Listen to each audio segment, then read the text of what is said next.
السلام عليكم ورحمة الله وبركاته. إن الحمد لله والصلاة والسلام على رسول الله، أما بعد، أحسن الكلام كلام الله، وأحسن الهدي هدي محمد صلى الله عليه وسلم. أعوذ بالله السميع العليم من الشيطان الرجيم من همزه ونفثه ونفثه. والكاظمين الغيظ والعافين عن الناس. صدق اللہ العظیم. حضرت محترم، اللہ تعالیٰ کی توفیق سے آپ کے سامنے سورۃ آل عمران آیت نمبر 134 کا ایک چھوٹا سا حصہ تلاوت کیا ہے. یہ آیت کریمہ یا اس کا جو یہ حصہ میں نے آپ کے سامنے بھی تلاوت کی ہے، آپ نے کئی مرتبہ پہلے بھی سنا ہوگا کہ وَالْكَاظِمِينَ الْغَيْظَ وَالْعَافِينَ عَنِ النَّاسِ. اللہ تعالیٰ مومنوں کی یہ صفات بیان کر رہے ہیں کہ غصے کو پی جانے والے اور لوگوں کو درگزر کرنے والے. اور یہ جو صفات ہیں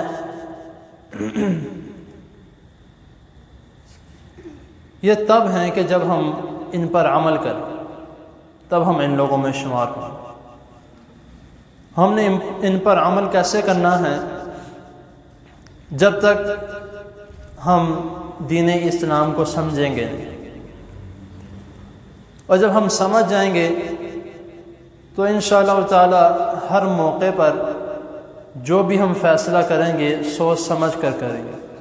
کوئی ہمیں تنگ کرتا ہے، گالی گلوچ کرتا ہے، ہماری بے عزتی کرتا ہے، تو وہ اگر آپ اس کی صرف اور صرف سنتے ہیں اور اس کو اگنور کر دیتے ہیں، نظر انداز کر دیتے ہیں، تو اس کا مطلب آپ میں یہ خوبی موجود ہے.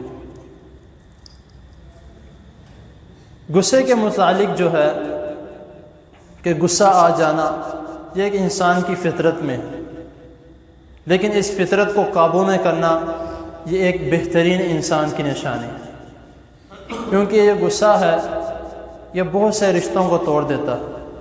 وہ رشتہ بے شک بھائی بہن کا ہو، وہ رشتہ بے شک ماں باپ کا ہو، وہ رشتہ بے شک باپ اور بیٹے کا ہو، وہ رشتہ بے شک میاں بیوی کا ہو. یہ غصہ شیطان کی طرف سے، اور اگر ہم اس کو قابو میں نہیں کریں گے تو پھر رشتے بھی ٹوٹیں گے، مسئلے مسائل بھی پیدا ہوں گے، پھر واپس آنے میں بھی یعنی کہ رشتوں کو دوبارہ جوڑنے میں بھی شرم محسوس ہوگی کہ یار میں نے اس کو یہ اتنا برا بلا بولا تھا، میں اس کے پاس واپس جاؤں گا، پتہ نہیں مجھے دوبارہ اپناتا ہے کہ نہیں، شاید ہو سکتا ہے کہ وہ مجھے اپنے گھر ہی نہ آنے دے.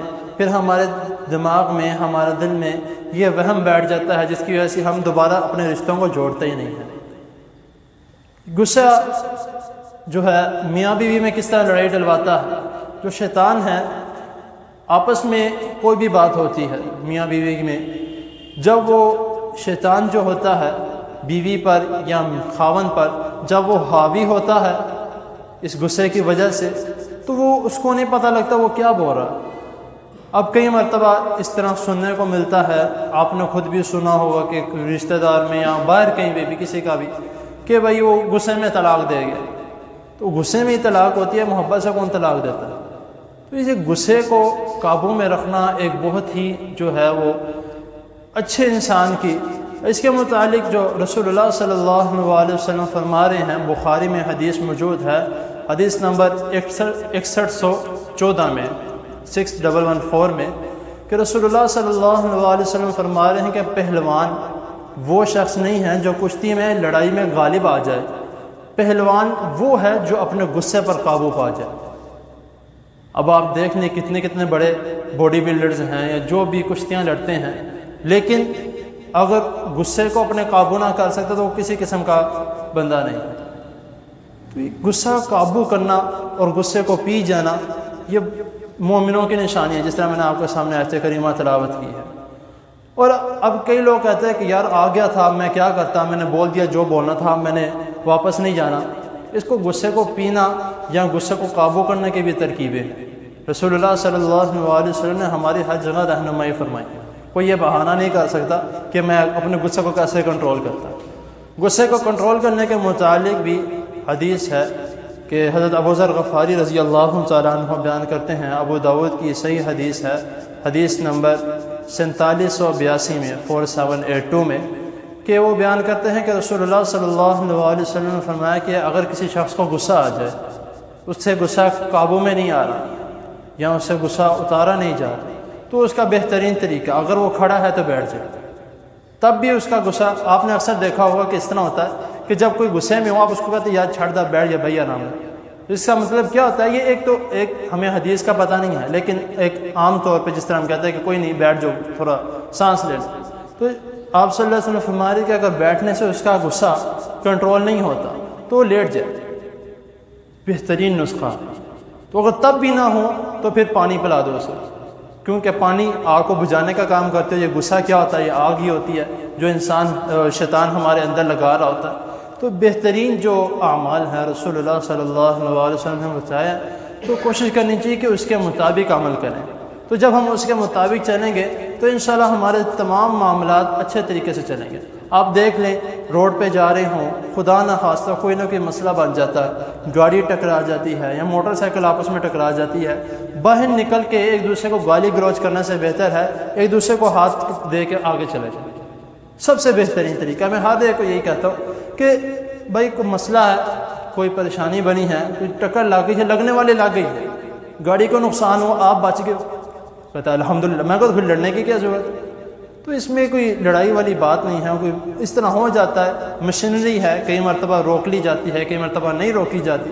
تو جب آپس میں اس طرح کو کوئی نقصان ہو جائے تو ایک دوسرے کو ہاتھ اٹھا کے یا ایک دوسرے سے درگزر کہہ کے کہ یار میری وجہ سے ہو گیا، کوئی بات نہیں، ٹھیک ہے، آپ کی وجہ سے میری، کہہ کے آگے نکل جائے۔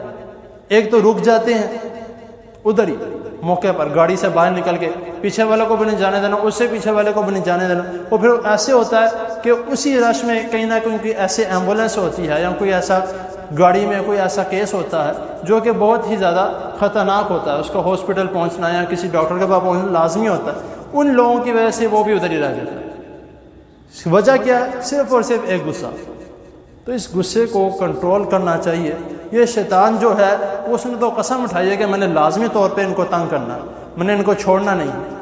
تو کوشش کرنی چاہیے کہ اس غصے کو قابو میں رکھا جائے، اس غصے کو اپنے جو ہے وہ اپنے ساتھ ساتھ لے کے چلنے کی ضرورت نہیں ہے، رشتوں کو توڑنے کی ضرورت نہیں ہے۔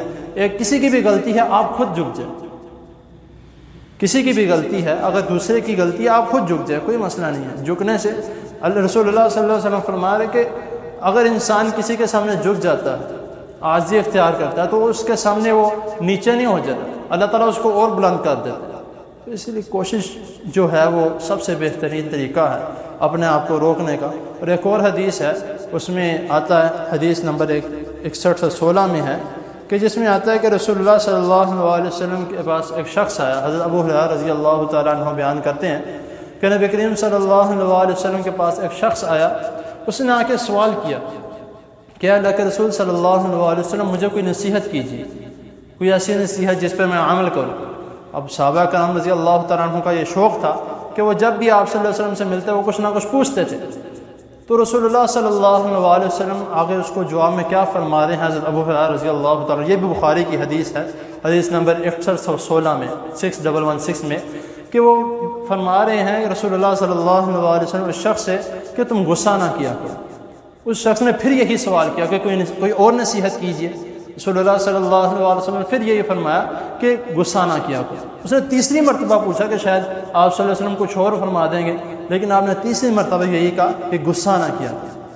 تو اس سے یہ ہمیں یعنی کہ سبق ملتا ہے کہ اس کو روک کے رکھنا، اس کو فوراً قابو کرنا، اور انشاءاللہ تعالیٰ جب ہم اس کو قابو کریں گے تو اللہ تعالیٰ ہمیں مومنوں میں شمار کر دیں۔ مومن کون ہے؟ جو ہر ایک چیز پر عمل کرتے ہیں۔ ایک کسی بندے نے بہت کمال کا ایک جملہ بولا ہے کہ مومن وہ ہے جو اللہ کی مانتا ہے، اور مسلمان وہ ہے جو اللہ کو مانتا ہے۔ تو اسی لیے مومن بنے، مسلمان نہ بنے، تو اللہ تعالیٰ کے حضور دعا ہے اللہ تعالیٰ ہمیں ہر قسم کی شیطانی آفت سے، شیطانی وسوسوں سے، شیطانی حملوں سے اللہ تعالیٰ بچا کے رکھے۔ کچھ مرد بھی، کچھ عورتیں بھی، یعنی کہ کچھ لوگ بھی ایسے ہوتے ہیں جن کو لوگوں نے نام رکھا ہوا تیلی لگانے والا، تو ان سے بھی ذرا تھوڑا بچ کے رہنا چاہیے۔ ان سے بچنے کا بہترین جو طریقہ ہے وہ معوذتین ہیں، قل اعوذ برب الفلق اور قل اعوذ برب الناس، کیونکہ اس میں ہر قسم کے شر سے، ہر قسم کے وسوسے سے جو ہے وہ بچنے کا جو دعا ہے۔ تو اللہ تعالیٰ کے حضور دعا ہے اللہ تعالیٰ ہمیں جو سنا ہے اس کو سمجھنے کی اور اس پر عمل کرنے کی توفیق عطا فرمائے۔ جزاکم اللہ۔